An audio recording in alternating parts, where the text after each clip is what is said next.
If you've ever looked at a piece of art that shows a landscape and wondered where that spot really is, you understand the quest that inspired years of exploration and work for Canadian painter Randolph Parker and his friend, Winnipeg gallery owner Bill Mayberry. I spoke with them today about their quest and the creations that came of it.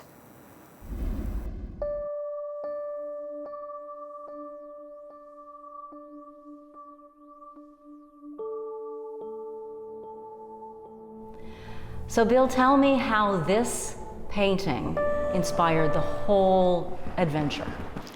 Well, the whole idea of finding the actual location of paintings, I guess it came from the fact that it's the most asked question I get: where was it painted and when was it painted? Walter Phillips came to Winnipeg in 1913 and he painted on Lake of the Woods for 25 years. I came across this little island in 2005, and in 2014 I took Randolph to this location, and it spawned the idea for a series of paintings that were all factual to location.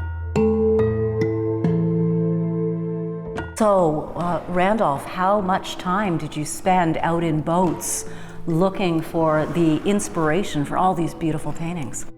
We were out first thing in the morning, last thing at night. It was just an exploration.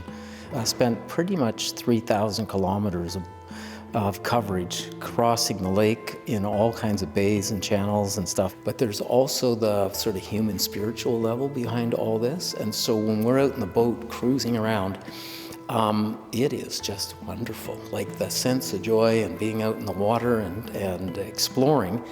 And we're really exploring, and once we start to hone into an area, we can see something of interest, shape, structure. And when we get there, then you go, this is good, this is good. And we keep cruising, as Bill was alluding to, around the corner, and then suddenly the composition gets 10 times as better. And that's the big surprise that keeps us going. Islands are like people, they're not all the same. And some are way more interesting than others. The islands that are exposed to the elements are often got character because the trees are shaped by the wind and weather throughout hundreds of years, and the ice even makes a difference. The ice age passing through the Precambrian Shield makes a difference to the islands. Randolph and I share a lot of the same vision of these things, and we'd cruise around till we finally found those sweet spots where it made a really good composition for a painting. You've been friends for 30 years. What do you think this adventure, I keep calling it, has done to your friendship? Oh, it's just wrecked it totally. Like, man, I tell you.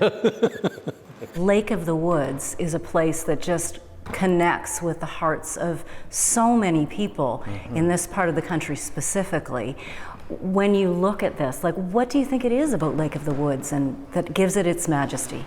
I think even though there's a considerable number of cottages up in the northern end, once you start to go a little further afield, and especially once you get some distance out on the lake, you get that sense of the original wilderness still there.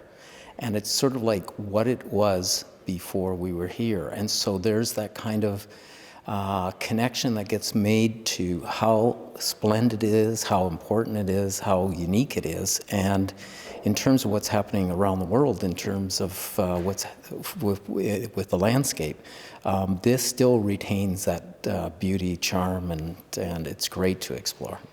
You've turned one of the paintings into a print that you're offering as a cancer care fundraiser. Tell me about that. Well, Mayberry Fine Art for a number of years have partnered with Cancer Care Manitoba on a variety of fundraisers. And we saw this as an opportunity to do just that again. And so what we have done is published a small edition of 20 prints where all the money, $1,500 of each print, goes directly to cancer care. So on top of that, a very good client, a donor, also will match every $1,500 that is purchased on the purchase price of one of these framed prints. So potentially we will raise $60,000 for cancer care, and I'm confident we'll do this by the end of the exhibition. And there's also this book, Randolph, which ensures with its GPS coordinates that no one else has to wonder where something was inspired. Absolutely. Yeah, no, they can go and search these places, and maybe it'll encourage some people to go a little further afield than they would normally do, and find the very spot where some of these paintings were painted from. Bill Mayberry and Randolph Parker, thank you for talking with me today. You're welcome. Congratulations. Thank you. Thank you. Thank you. You can see the different paintings in the series by Randolph Parker. There are 220 of them at the 2 Winnipeg locations of Mayberry Fine Art. These exhibits run until December 24th. The book, entitled Islands, Lake of the Woods, is available online through the gallery's website.